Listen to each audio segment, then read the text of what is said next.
네, 이젠 할 말을 있는 그대로 하고자 합니다. 얼마 전 박은정 광주지검 부장검사가 페이스북을 가입하면서 쓴 글인데요.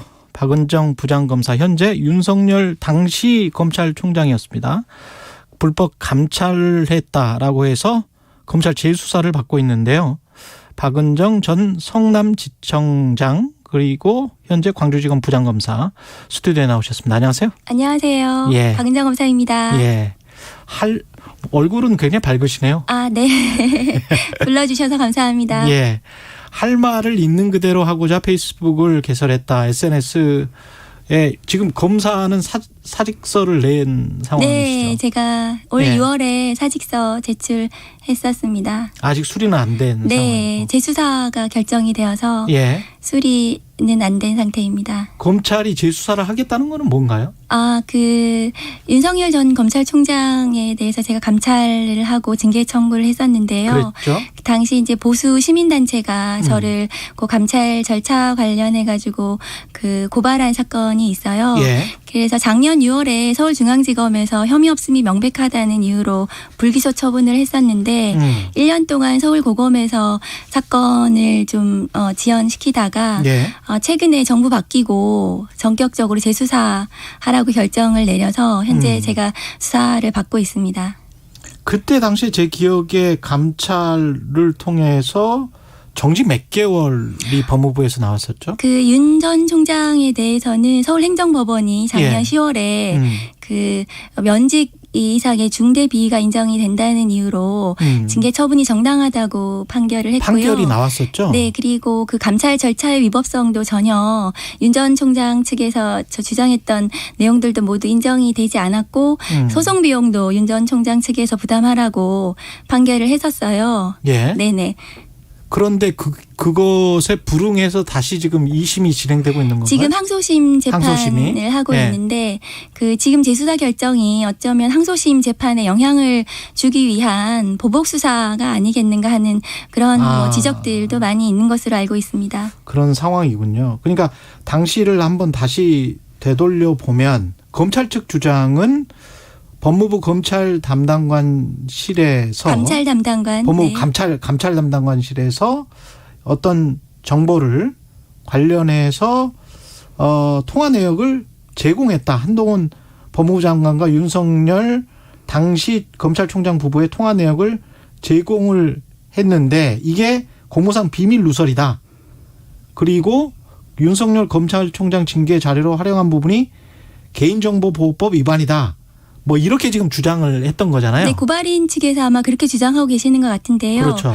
그 당시에 그 채널A 사건, 윤 전 총장 그 비위가 채널A 사건 수사방해 감찰방해의 사건이었고, 그랬죠. 그런 경우에는 채널A 사건 기록이 저희가 필요해서 공문상 채널A 사건 감찰을 위해서 받았고 적법하게 예. 그 사건 기록을 윤 전 총장 감찰에 사용을 한 것이 그 관련 사건 감찰에 사용한 것으로 정당하다는 게 중앙지검의 판단이었고요. 예. 그리고 감찰위원회는 그 모두 위원들이 비밀각서를 쓰시고 예. 그 비공개로 진행되는 위원회이기 때문에 거기서 제가 뭐 통신 내역이나 이런 것들을 그 감찰 관련 설명을 드리는 것이 외부 공개나 누설은 아니다.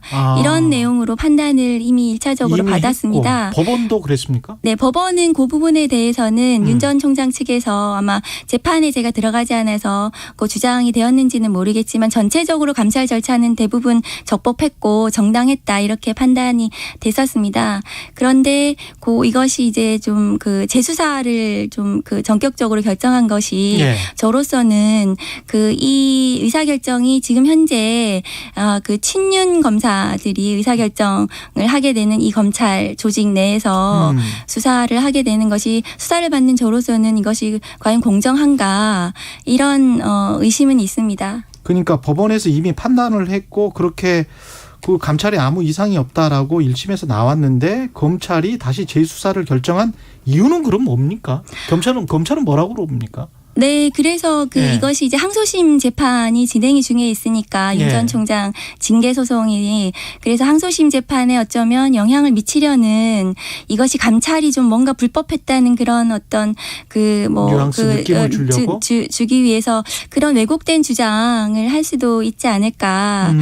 저는 그런 생각이 좀 듭니다. 그럼 검찰의 재수사 과정에서 어떻게 지금 하고 있는 거예요?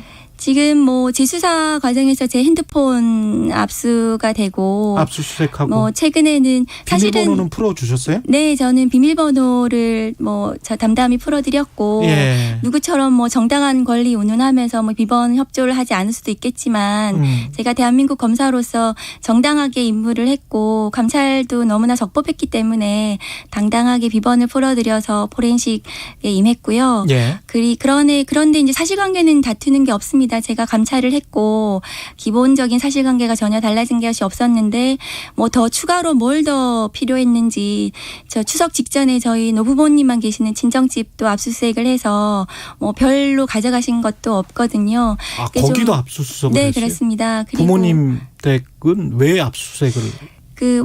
감찰 관련해서 자료를 찾기 위해서 압수수색을 하신 것 같은데, 저로서는 좀 이것은 너무 무리한 것이 아닌가. 제가 다투는 것이 없고, 새로운 사실관계가 달라진 것이 없고, 대상자가 대통령이 되었다는 것 외에는 특별히 달라진 것이 없다고 저는 생각하는데, 법리의 판단에 관한 문제라고 저는 생각을 하거든요. 이것이 적법한 공문인지, 예. 과연 정부에 있는 많은 위원회에서 공직자들이 가서 공무상 비밀을 가서 설명드리고 하는데 이것이 과연 누설이나 공개인지 이런 것에 대한 법리적인 판단을 받을 문제라고 생각하는데 추가로 압수수색하고 하는 것들은 좀 무리한 것이 아닌가 공정한 수사인가 하는 좀 의구심이 있습니다. 검찰의 공정성에 관해서 사회적인 문제 제기가 수십 년 동안 여러 차례 되긴 했습니다만은 관련해서 제가 이런 질문을 그러면 해볼게요. 당시 2020년 말에 법무부 감찰 담당관이었는데. 네, 2020년 감찰 담당관으로 그렇죠. 근무했습니다. 그렇죠. 그때가 아니고 지금 2022년인데 네. 똑같은 사안이에요. 어떤 검찰총장이 있었는데 네. 관련해서 그때 혐의가 뭐였습니까? 징계를 받았던 혐의가. 지금 이제 3가지 혐의가 인정이 됐습니다. 그 당시에 이제 비위가 아주 중대하다고 판결을 받았고 채널A 사건 예. 그에 대한 수사 방해. 그다음에 수사방해. 예전에 한동수 감찰부장께서 국정 감사 나오셔서 증언을 하신 걸로 알고 있는데 그 채널A 사건 한동훈 당시 검사장에 대해서 감찰을 하려고 보고서 들고 들어갔더니 의자에 다리 얹어놓고 이렇게 보시면서 스마트폰 보시면서 쇼하지 마라.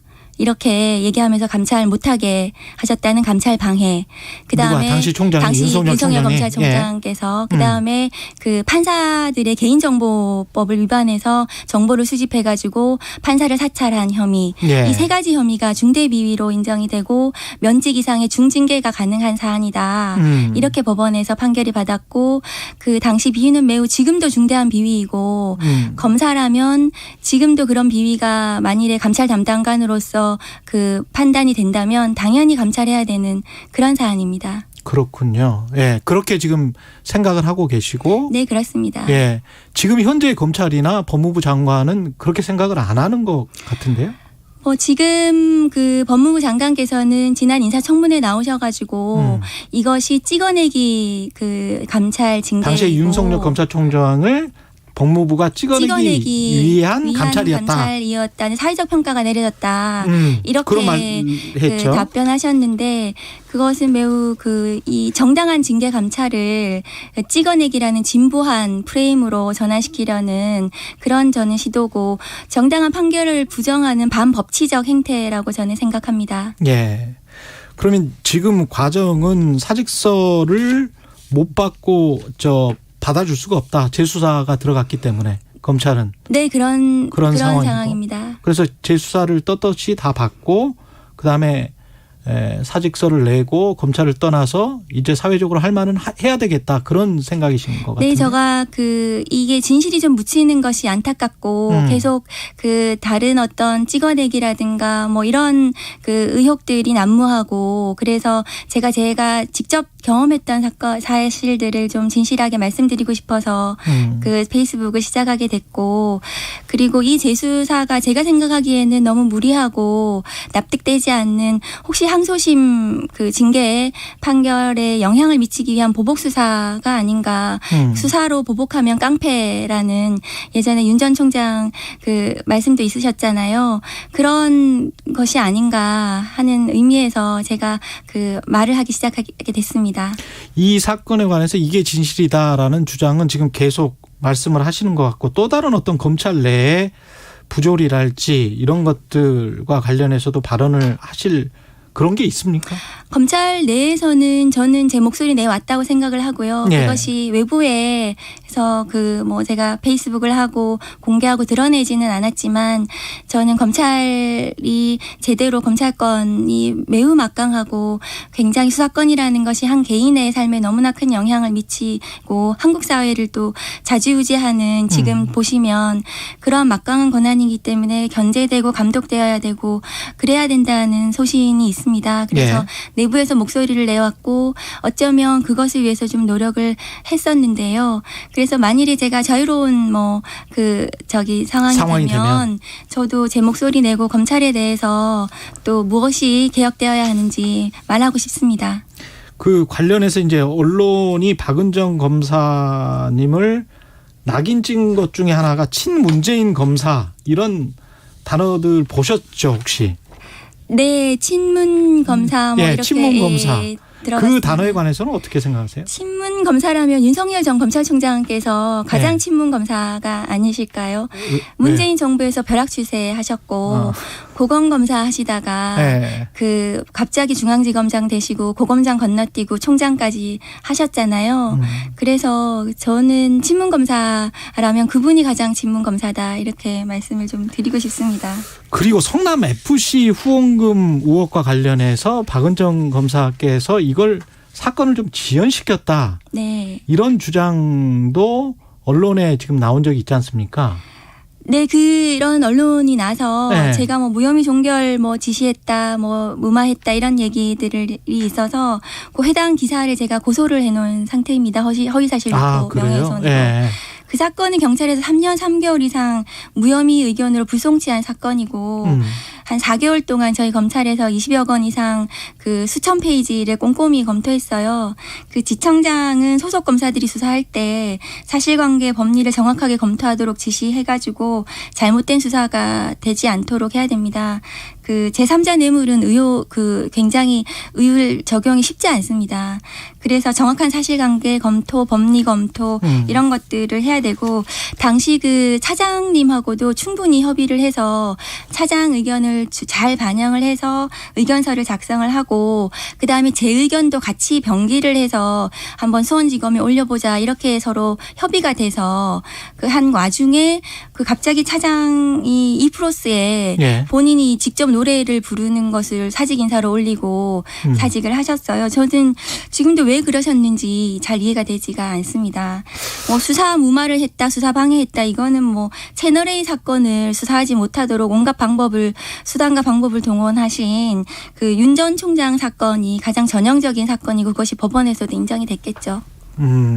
지금 그런데 왜 지금의 법무부와 검찰은 왜 이걸 제3자 뇌물 혐의로 기소를 하고 그리고 압수수색도 많이 하고 그러고 있습니까? 그게 수사 중인 사건이어서 제가 또 말씀드리기는 어렵지만은 그 사건은 아마 법리 검토가 꼼꼼히 잘 돼야 되는 사건이라고 저는 생각을 하고 아마 경찰에서 보안 수사를 더 해서 어떤 부분이 더 추가로 더 발견이 됐는지 제가 알 수 없는 상황이기는 한데 다만 이 사건이 아마 기소를 하게 되면, 기소를 이미 일부 했는데 1심 판결이 나면 그 판결문을 국민들께서 보시면 제가 왜 그렇게 사실관계와 법리를 꼼꼼하게 검토하고 판단하려고 했는지 잘 아실 거라고 생각하고, 그때 가서 저를 다시 불러주시면 그 내용을 상세히 제가 설명해 드릴 수 있을 것 같습니다. 그래요? 아니 쟁점되는 내용들이 이게 대가성이냐, 그리고 제3자 그 당연직 구단주인 성남시장이 그래서 후원을 받지 않으면 성남시의 세금으로 성남FC를 운영을 해야 되는데 후원금을 받은 게 이게 제3자 뇌물죄가 성립이 되느냐. 제가 알기로는 후원금이 아니라 광고계약. 네, 광고비로 알고 있습니다. 네.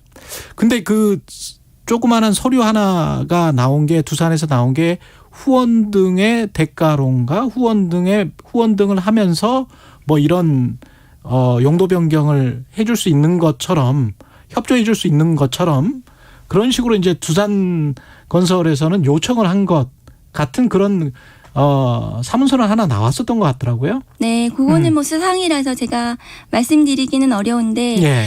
이 제3자 뇌물에 있어서는 제가 이제 판례도 많이 검토하고 법리도 검토하고 그랬었을 때 봤을 때는 제3자하고 그 뇌물을 받은 그 공무원 간에 어쨌든 사적인 이해관계 이런 부분들을 좀 꼼꼼하게 잘 봐야 되는 것 같습니다. 사적인 이해관계. 사적인 이해관계가 예, 의심스러운. 과연 사적인 이해관계가 있었느냐. 그런 부분들이 법리상으로도 좀 잘 검토가 돼야 되는 사건이고 아마 지금 뭐 수사를 하시는 분들은 그런 부분을 굉장히 열심히 잘 검토를 하실 거라고 생각을 합니다. 수사 중인 사안이라서 별다르게 네. 크게 말씀은 하지 않으셨고요. 예.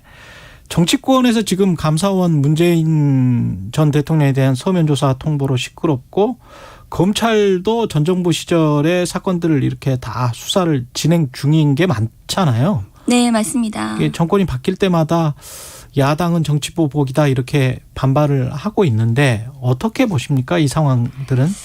이게 공정이니 원칙이니 뭐 이런 주장 얘기들을 하는데 그 기준이 사람이나 사건에 따라서 달라져서는 안 되겠죠. 그런데 이제 수사로 보복하는 것은 검사가 아니라 깡패다 뭐 이런 얘기 있는데 이런 식으로 이제 국민적인 비판을 받게 되는 이런 수사 사건들은 이 검찰이 굉장히 그 미래가 없다라고 생각을 하고요. 국민들로부터 공정하지 않다 이런 의심을 받게 되면 검찰이 이제 존재 이유가 없는 거거든요. 예. 국민 대다수가 지지하는 그런 수사를 해야 된다고 저는 생각을 합니다. 예. 못한 이야기는 굉장히 좀 많으실 텐데 지금 정치 상황에 검사들이 항상 이렇게 엮여버리는 게 뭐 수십 년 된 것 같습니다. 네, 그렇습니다. 70년 동안. 개인적으로는 소외가 남다르실 것 같아요. 예, 사직을 또 앞두고 계시고 네. 검사 생활을 어떻게 하려고 했는데 뭐 구조적으로 좀 잘 안 되는 것도 있을 것 같고 외부에서의 또 어떤 압력이나 이런 것들도 있었을 것 같고 내부도 좀 그럴 것 같고요. 제가 23년 검사 생활을 했고 형사부에서만 그 민생 사건 주로 수사하고 재판하고 기소하고 했었습니다. 예. 그 뭐 빈다거나 정치적인 사건을 해본 적은 없는데 검찰권은 아까도 말씀드렸다시피 너무나 크고 막강하고 그것이 한국 사회에 큰 영향을 미치기 때문에 어쨌든 견제되고 감독되어야 된다고 분산되어야 된다고 저는 생각을 하는데 예. 지금의 검찰권 행사가 과연 국민들에게 공정하게 비춰지고 남용이 되지 않겠는지 스스로 자성하고 성찰해야 되는 것 같습니다. 그것이 많은 국민들이 검찰이 개혁돼야 된다고 말씀을 하셨고 지지해 주셨던 이유였다고 저는 생각을 하는데요. 그런 부분에 있어서 지금은 검찰이 많이 부족하다고 저는 생각을 합니다. 마지막으로 한 가지만 더 여쭤볼게요. 연관된 질문인데 자성하고 그 성찰하는 검사들이 많습니까? 적습니까? 아니면 몇 명이나 됩니까? 거의 없는 것 같다는 외부에서는 그렇게 보는 시각도 있어요.